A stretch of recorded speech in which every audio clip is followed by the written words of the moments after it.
Right, welcome to the channel, ladies and gentlemen. We are talking about the news that Taika Waititi is apparently courted for Star Wars movie. Now, this is an exclusive to The Hollywood Reporter, and this is good news.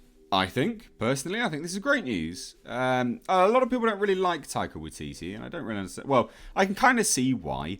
Ultimately, he is a very outspoken guy with respect to his politics and things. But look, if we look past that and we take a look at his work, his filmography and things, I really like it. I can see why some people don't. I get that. I understand. But my personal view, I really, really like it. And more recently, he did the final episode of The Mandalorian, and it was fantastic. Now, obviously, that's not to say that he's the be-all and end-all, because he only directed the episode, he didn't write it. Now, there was definitely some elements of Taika Waititi in there, and his directing style was solid. But yeah, I still think this is good news. So let's take a look at it, right? Will the Force be strong with this one? Following the recent installment, Star Wars The Rise of Skywalker, the space fantasy franchise is set to go on pause in terms of theatrical movies. But that does not mean the process is ground to a halt. So Taika Waititi, the filmmaker behind the Oscar-nominated Jojo Rabbit and Thor Ragnarok. A lot of people don't like Thor Ragnarok. If you haven't seen Jojo Rabbit, go watch it. It's really, really funny, tragic. It's a heartfelt movie, actually. Odd setting for a heartfelt movie, but it was good. But apparently he's been approached to develop a Star Wars movie, sources tell The Hollywood Reporter. Now, obviously, it is unclear where things stand in those talks. It's unclear whether the project is separate from the one being developed by Kevin Feige. Now, this is an interesting link, the Kevin Feige link. Why? Well, look, Taika Waititi is in there with Marvel, isn't he? He's doing a lot with Marvel. So the fact that we've got Kevin Feige working on he's executive producing. He's not directing, but he's executive producing a Star Wars movie. And now we get another Marvel, alumni coming in there. They could definitely be connected. Now, obviously, he does say, they work closely together on Ragnarok. But obviously, it could be a separate Star Wars project. Now, Disney and Lucasfilm, producers of the Star Wars movies, had no comment, so Hollywood Reporter did go out and do their due diligence. And it says that the movie comes as two Star Wars streams arc in different directions. Waititi is coming off great acclaim from the fan community for directing the final episode of the season 1 of The Mandalorian, the live-action series on Disney Plus that became must-watch TV, in part thanks to Baby Yoda. It's pretty much all because of Baby Yoda, to be fair. He also voiced the popular droid character IG-11. His voice acting was really good, actually. I liked it. Additionally, Jojo Rabbit, which he wrote and directed earlier this week, earned 6 Oscar nominations, including for Best Picture.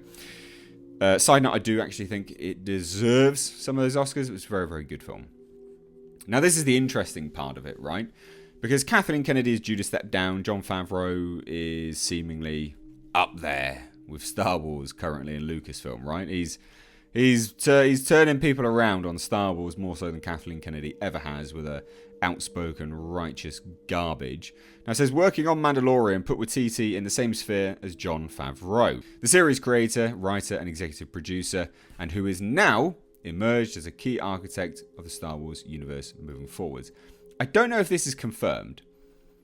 I don't know whether this is confirmed, but he's clearly going to be doing a lot with Mandalorian, and he should do a lot with Star Wars universe. He knows it. He knows it more than Kathleen Kennedy does.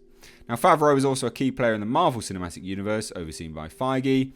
And separately, there is a sense that The Mandalorian... This is the interesting part. Separately, there is a sense that The Mandalorian could act as a training and testing ground for directors hoping for a larger role in Star Wars.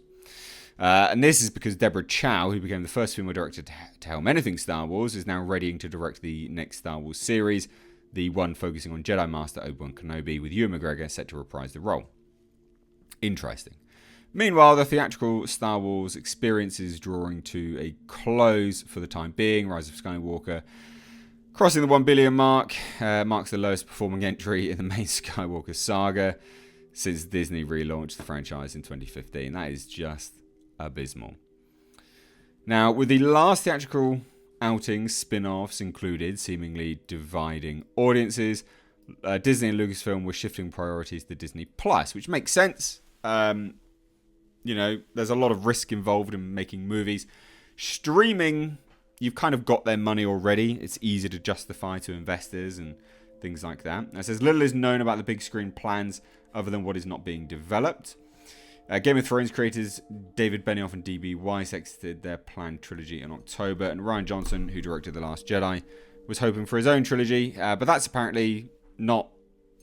Yeah, it's not clear cut, apparently. He's focusing on a sequel to Knives Out, which is, for all intents and purposes, supposed to be really great, which is being eyed as his next movie. The status of his Star Wars project is currently unknown, which he has confirmed, actually, multiple times. He's gone on record and said, if it happens, it happens. That's the more recent kind of comments. Now, of course, even if Waititi were to accept the challenge of taking on the Jedi, the Sith, and assorted scum and villainy, there is also the question of timing. The filmmaker has emerged as one of the most sought after in the town.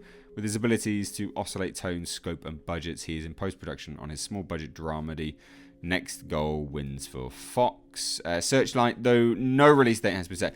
Now, obviously, he's still working on Love and Thunder, or he will be, which is eyeing for a late production start. But this is the other part, right? Waititi is still involved with Akira, but I can't see that happening ever now. That's allegedly set to happen after Thor. I can't see it happening. Why would it? Why would it? That movie has been up and down, left and right, so much so, than a trailer whore, I guess.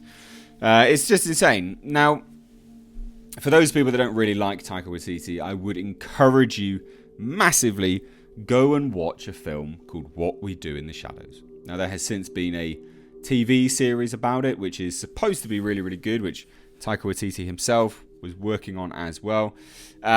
He's very good, and the Wilder People, can't remember the full name of that film. Hunt for the Wilder People, that's the one. Go watch that as well.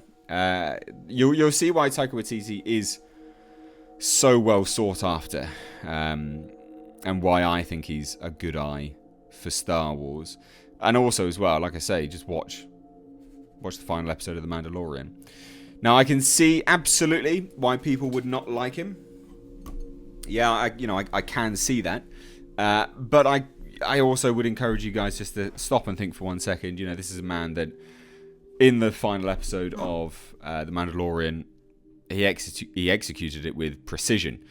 He's 9 times out of 10, he's not going to be writing a Star Wars film. This will be written for him, and all he'll have is very cursory additions to the script, maybe some dialogue changes for comedy, just to bring it in line with his tone. But he's not going to be injecting his politics into it. And then also, the other side of it is, at the end of the day, it literally can't be any worse than the last movie we got, can it? Let's be honest. It cannot possibly be any worse than that. And I do think he will be good. I think he's a good pick. So what do you guys think of this? Let me know down below in the comment section. I'd love to hear any and all of your thoughts. Taika Waititi, have you seen his back catalogue? Have you seen What We Do in the Shadows? Have you seen The Hunt for the Wilder People? Those two movies probably best represent him, I think, personally. And for those fans of The Mandalorian and the last episode specifically, would you think that Taika Waititi would be do you think he would be a good hit for the film? Let me know down below in the comments section. If you enjoyed this video, please give it a like and please do share it. Also, I recently interviewed the director for Underwater. Please do go check that out. It was, it's one of those things that's quite difficult to secure, and if they don't get views, it's a bit difficult to secure them again, to be fair. So please do go check that out. Would really appreciate it. Anyway, guys, thank you so much for watching. As always, I have been Mr. H. Take care.